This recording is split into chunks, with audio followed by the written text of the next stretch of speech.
Welcome to the SBCA podcast, Component Connection, where we explore the people, ideas, trends, and innovations shaping the market and the future of structural building components. Whether you're on the shop floor, in the office, in the yard, or out in the field, we're glad you're here. Hello, I'm Molly Butz, Managing Director for SBCA, and I'll be your host for this episode of Component Connection Lumber Insights. I'm joined today by Justin Binning and Ken Timmins. Justin and Ken are lumber traders from American International Forest Products, or AIFP. Welcome to the podcast, gentlemen. Hey there, Molly. Thanks, Molly. Hey, I hope everything's been going well. As usual, we're back at sort of this monthly cadence. I think we might be a little bit early for this one, but I mean, let's just get right into it. What's been happening in the lumber market for the last little bit? Market's been rock solid. We started the season 1-0. Offense was good. Defense. Oh, you meant the lumber market. I thought you meant my Oregon Ducks were doing phenomenally. The lumber market over the last 3-4 weeks since we last met has been interesting. Robust might be a misleading term, but it's been very fun trading environment. Pricing is all over the place. Not all products are trending in the same direction. I'd say overall, doesn't matter if you're a sawmill, a wholesaler, an end user, a component guy. There's a lot of confusion out there. And with that confusion, I would say some of the best purchases and best values I've seen traded in 2025 have taken place over the last 5 to 10 trading days. Of the products that have held the toughest, cord stock, One Better and Select Truck and MSR products actually have held in there pretty well.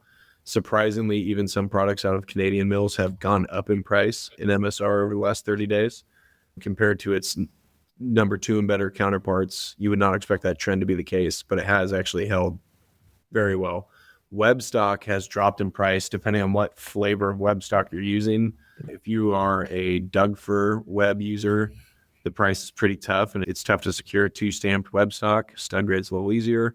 If you use hem for web stock, you can buy it for the price of cardboard right now.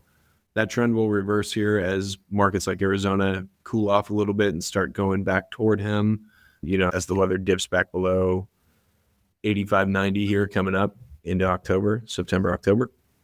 So that's been a fun trade to see as well. For any of the wall panel manufacturers using OSB products, that market has been dragging along the bottom for what feels like the last 3 or 4 months. Gentle lift from the bottom, but hasn't taken off by any means. Demand has actually been really solid. I see more and more need for prefab components every day across the board. Labor is an issue. I think of all the segments of customers, whether it's lumberyards, framers, manufacturers, treaters, distributors, whoever it is, the component manufacturers really have had the most demand and the most success holding an order file. Certain markets are a little hotter than others, but across the board, I think there's a lot of guys trying to make kind of a heroic push to finish up projects, get roofs on houses before winter weather starts flying here in the next 90 days, depending on where you live. Sure. We're out here in Oregon. It's a beautiful day. It's probably 85 degrees today. We are fortunate enough that we're not socked in from wildfire smoke. There are a few significant wildfires burning. The Emigrant fire outside of Eugene's a big one. The Flat fire outside of Bend, Oregon's a big one. I know there's a few in Vancouver, British Columbia. There's one in Washington I'm keeping an eye on. And the smoke map's growing every day. There was a few Emigrant fire in particular I've been watching. They had it slightly contained here Friday when I left the office, came in this morning, it's back down to 0% contained.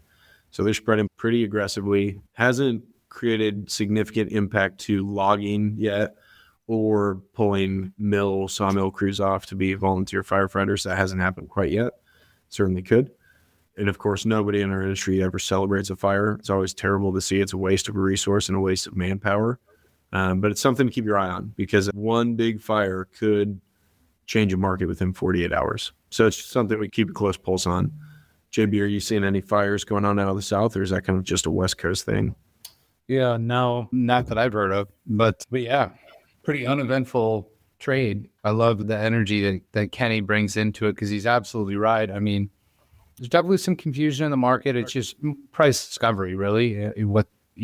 Confusion equals price discovery.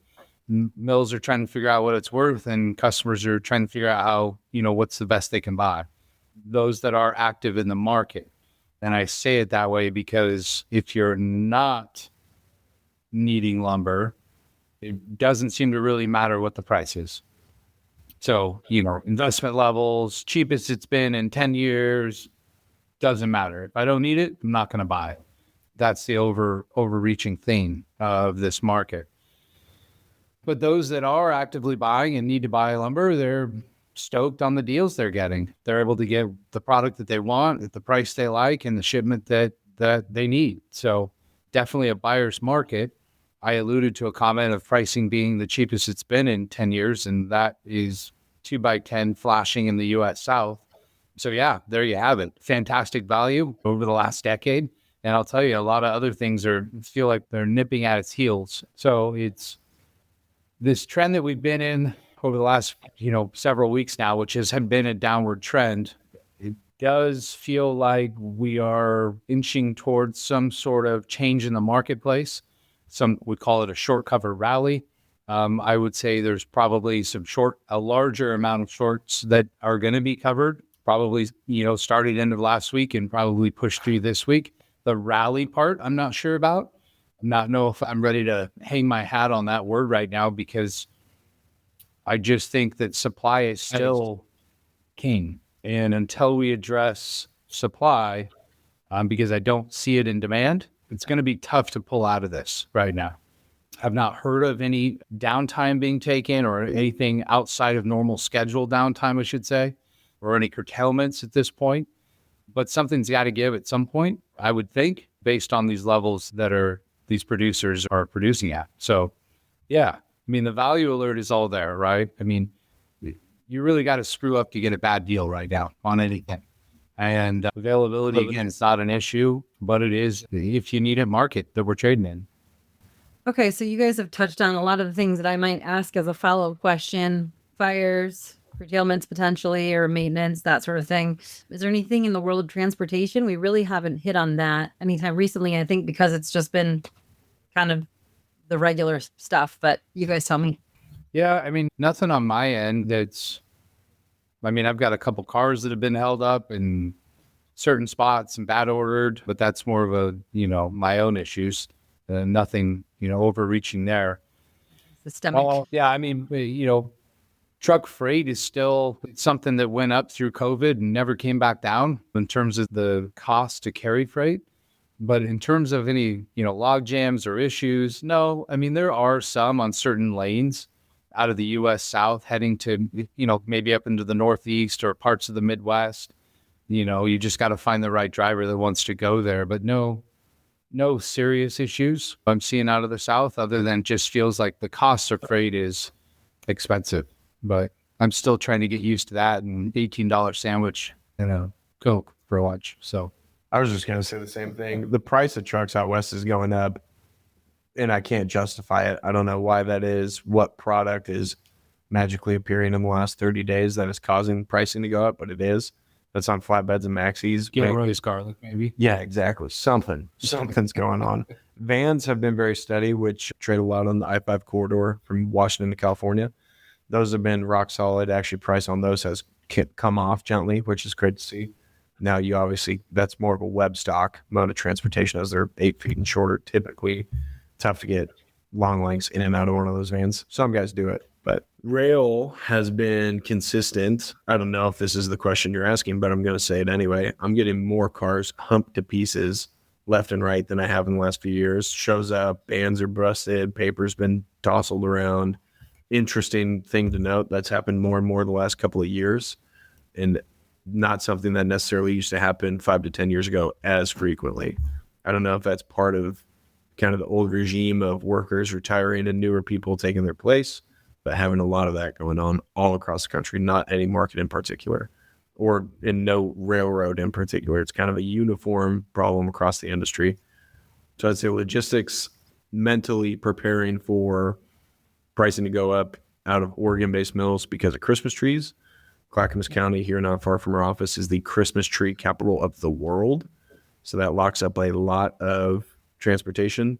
We're also going to start getting pumpkins and all sorts of that kind of stuff going on. So that will happen, not necessarily over the last 30 days, but it will start to take place over the next 30 to 45. All right. Well, that's a great segue into my last question, which is, as we as an industry are heading into, the colder months and different weather, but we're also heading into our big trade show. So I hope to see everybody at BCMC this year in Omaha, Nebraska, coming up September 29th through October 3rd.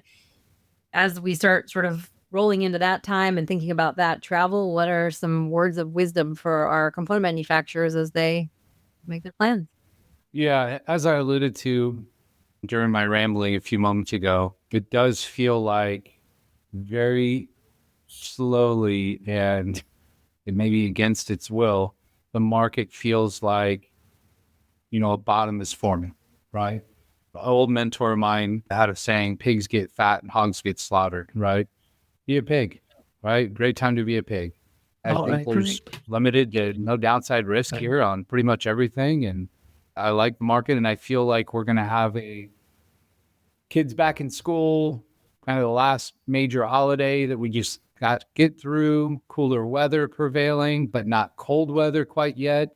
Just a nice pocket leading into fall where a lot can get done. And I'm hearing a lot of people that are busy and they've got some stuff coming up. And so I do feel like there's going to be a buy, an elongated buy that is enough to stabilize pricing in the U.S. South, hopefully, get the numbers up as well through the month of September. Spot on. And I think really to the point of the price being extremely low, 250 or whatever it may be, the risk of getting burnt at these levels is zero. You will not get hurt. So you might as well be a little picky. If, you always want 16s, but the mill won't do it. Or, you need a few extra bucks on your highest volume mover or whatever it is, just ask. I mean, I think now's a great time, especially if you're asking for those things you really want. Your Christmas wish list in September, maybe it happens in September, maybe it happens in November, but just familiarizing the people you're working with in your supply chain with what your wish list looks like. I think you're setting the table to have a very nice meal in the coming months. So I would completely agree with what Justin just said. Awesome. Well, I think that gives us a bit of a comprehensive overview of what's happening for our component manufacturers, and that wraps up our episode for the week. Justin, Ken, thank you for your continued expertise and enthusiasm, and thank you all out there for listening to SBCA's podcast, Component Connection. If you enjoyed this episode and found it valuable, please like it and share it with others. Stay up to date and in the know by subscribing to Component Connection on whatever podcast platform you use most. Thanks, guys. Thanks, Molly. Thanks for listening to Component Connection, brought to you by SBCA. If there's a topic you'd like us to explore in a future episode, email us at podcast@sbcacomponents.com. Until next time, stay connected.